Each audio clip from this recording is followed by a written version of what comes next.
Video तुम्ही पण पाहिला असेल परवा यूट्यूबवरती किंवा क्लिप्समध्ये पण ते बऱ्याच ठिकाणी दाखवण्यात आलं की एक मराठी अभिनेत्री मोठ्या अभिमानाने सांगत होती की होय, मला ना गरोदरपणामध्ये बियर प्यायचे डोहायला लागले होते, मी खूप दारू पित होते. आणि ती शांतपणे बिनधास्तपणे एवढ्या मोठ्या लोकांसमोर ही गोष्ट कबूल करत होती. त्यात तिला ना शरम ना लाज वाटत होती. बरं, त्यावेळेला सुद्धा म्हणजे एक आपल्या पोटामध्ये एक कोवळा जीव वाढतो आहे, त्याच्यावरती जास्तीत जास्त चांगले संस्कार करण्याची जिम्मेदारी असते. आणि अशा वेळी ती शांतपणे सांगते की होय, मी बियर पित होते, काय करणार, डोहायला लागले. अहो, हे कसले डोहाळे, काय बोलावं आता ह्या अशा बायकांना, काय म्हणणार ना. म्हणजे तुम्हाला तुमची सद्सद्विवेक बुद्धी तुम्ही गहाण ठेवली आहे का? काय चांगलं आणि काय वाईट, कोणत्या परिस्थितीमध्ये कसं वागलं पाहिजे हे जर समजत नसेल, असे अनेक विचार आपल्याला सतावू लागतात. तर तुम्हालाही याबद्दल काय वाटतं ते मला कमेंट्समधून नक्की सांगा. प्रत्येक मनुष्याचा देह हा त्रिगुणांनी भरलेला असतो, म्हणजे रजोगुण, तमोगुण आणि सत्वगुण. आता यापैकी कोणता तरी एखादा गुण भरपूर वाढतो आणि त्याचा प्रभाव वाढल्यामुळे बाकीच्या 2 गुणांचा प्रभाव हा आपोआप दबून जातो आणि मग तो मनुष्य किंवा त्या व्यक्तीचा स्वभाव हा त्या एका गुणाप्रमाणे बनतो. तर तसाच आजचा हा रजोगुण आज आपण आजच्या या व्हिडिओमधून पाहणार आहोत. नमस्कार, मी मंजुषा कुर्डूकर. मंजुळवाणी या आपल्या लाडक्या यूट्यूब चॅनलवरती तुम्हा सर्वांचं खूप खूप स्वागत करते. तर आजचा आपला विषय आहे की भागवतामध्ये श्रीकृष्णाने वर्णन केलेला रजोगुण, याचं समर्थांनी दासबोधामध्ये सुद्धा फार सुंदर श्लोकांमध्ये वर्णन केलेलं आपण पाहू शकतो. तर आज मी समर्थांचे काही श्लोक आणि त्यांचा अर्थ, अर्थात हे रजोगुण दर्शवणारे किंवा त्याच्याबद्दल अधिक माहिती सांगणारे असे हे काही श्लोक आज मी तुमच्यापुढे मांडण्याचा प्रयत्न करणार आहे. चल, रजोगुण म्हणजे काय तर राजसी वृत्ती. आता राजसी वृत्ती म्हणजे राजासारखं राहणं, ऐशारामामध्ये जगणं, मनोरंजनामध्ये जास्तीत जास्त काळ गुंतवणं, देवधर्माचं फारसं काही त्यांना नसतं, त्यामुळे मस्त पंचपक्वानांनी गोडधोडाचं जेवण करणं, तामसी खाणं आणि अशा प्रकारचं हे राजसी वृत्ती असते. पण हे राजाला शोभून दिसतं. जर एखाद्या सामान्य माणसाने असं जगायचं ठरवलं तर गोंधळ होणारच ना. रजोगुण हा 2 प्रकारचा असतो. एक असतो शबल आणि दुसरा असतो शुद्ध. शुद्ध रजोगुण हा जेव्हा सद्गुणांच्या बरोबरीने येतो, म्हणजेच सत्वगुणांच्या बरोबरीने येतो, तेव्हा तो एक चांगला गुण समजला जातो, सत्वगुण समजला जातो. पण जर हा रजोगुण शबल असेल, म्हणजे अर्थात तेवढ्या शुद्ध प्रमाणामध्ये जर तो नसेल, तर मात्र काय काय होतं ते पाहूया. समर्थ म्हणतात, रजोगुण येता शरीरी, वर्तणूक कैसी करी, सावध होऊनी चतुरी परिसावे. परिसावे म्हणजे ऐकावे. रजोगुण जेव्हा आपल्या शरीरामध्ये येतो, त्याचा प्रादुर्भाव जेव्हा वाढतो, तर तेव्हा काय काय होतं ते ऐका. माझे घर माझा संसार, दैव कैसा आणिला थोर, ऐसा करी जो निर्धार, तो रजोगुण.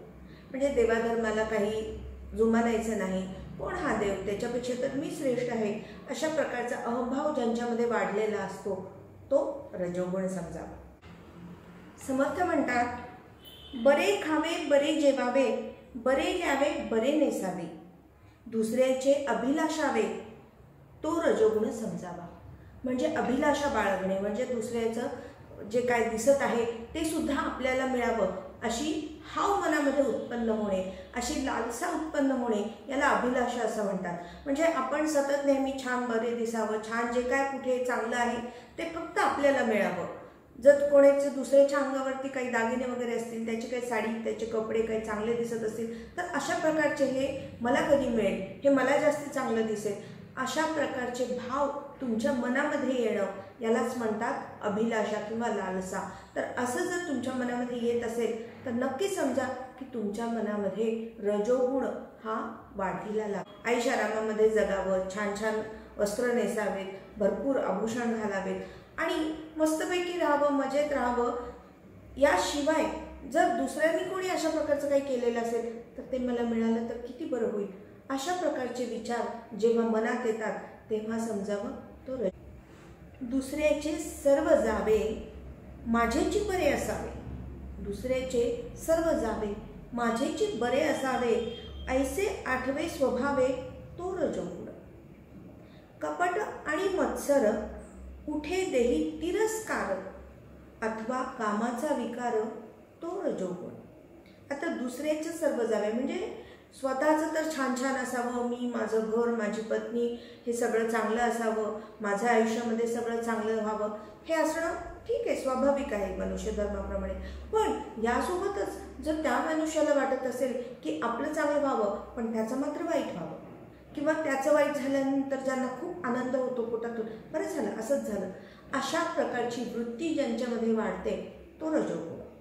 याबरोबरच कपट आणि मत्सर तसंच कामाचा विकार ज्यांना होतो, सतत कोणाबद्दल तरी कपट मत्सर वाटायला लागतो, किंवा एकमेकांबद्दलचा द्वेषभावना वाढायला लागते, किंवा कामभावनेचा प्रादुर्भाव होतो, जास्तीत जास्त तसेच विचार यायला लागतात. तर अशा प्रकारचं जर आपल्या मनामध्ये काही विचार येत असतील तर समजावं की आपल्या रजोगुण हा वाढलेला आहे. वैभव देखोनी दृष्टी आवडी उपजली पोटी, आशा गुणे हिंपुटी करी तो रजोगुण.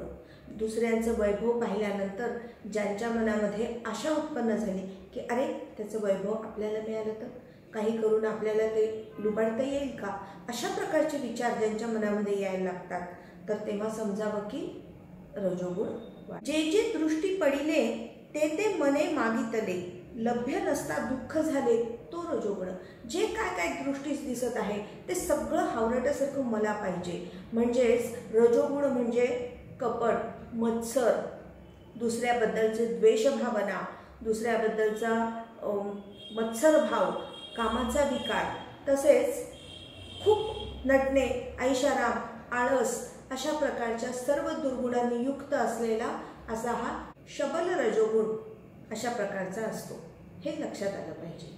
उन्मत्त द्रव्यावरी अतिप्रीती, ग्रामज्य आठवे चित्ती, आवडे नीचांची संगती तो रजोगुण समजावा.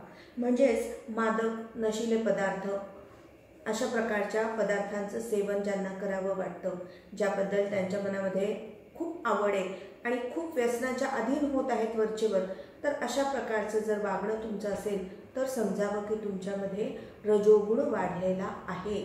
जर तुमची सोबत नीच हलकट लोकांसोबत तुमची मैत्री होत असेल, चटकन मैत्री होते, त्यांच्यातच तुमचा जीव रमतो, संत संगती तुम्हाला आवडत नाही, सज्जन लोकांचा सहवास तुम्हाला रुचत नाही, पटत नाही, त्यांच्यामध्ये काहीतरी दोष दिसतात, ह्याशिवाय जे कुटाळ असे लोक आहेत तर अशा लोकांबद्दल मात्र तुम्हाला प्रीती वाटते, त्यांच्यासोबत राहावं वाटतं, त्यांच्यामध्ये मन रमतं, तर असं असेल तर समजावं की रजोगुण हा वाढीस. आता हे सगळे झाले शबल रजोगुण, पण शुद्ध रजोगुण जर तुमच्यामध्ये असेल आणि तो जर सत्वगुणांच्या जोडीला आला तर मात्र परमार्थामध्ये तुम्ही खूप उन्नती करू शकता, असं सुद्धा समर्थांनी सांगितलेलं आहे. आपण पुढील व्हिडिओमधून सत्वगुण काय असतात आणि त्यांचे काही श्लोक आपण पाहणार आहोत.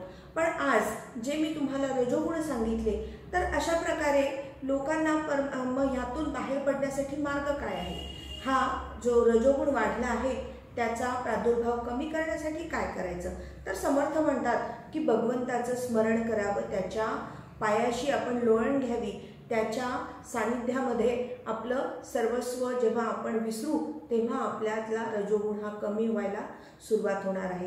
म्हणजे चांगल्या विचारांचा आपल्या मनावरती पगडा झाला पाहिजे, चांगल्या विचारांमध्ये मन रमवता आलं पाहिजे.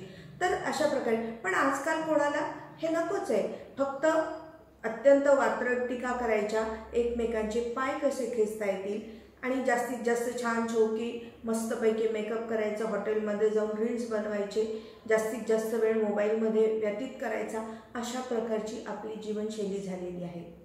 तुम्हाला एक हेच तर लक्षण आहे की रजोगुण वाढण्याचे, म्हणजे कोणताही गुण हा जेव्हा अति होतो तेव्हा तो अवगुणच समजला जातो. होय, अगदी म्हणजे किती चांगला करण्याचा उदार हा जरी चांगला गुण असला तरी अगदी आपलं सर्वस्व पणाला लावणे, स्वतःचे कवचकुंडल जेव्हा त्याला द्यावे लागले तेव्हा तो गुण हा अवगुणच ठरलेला होता.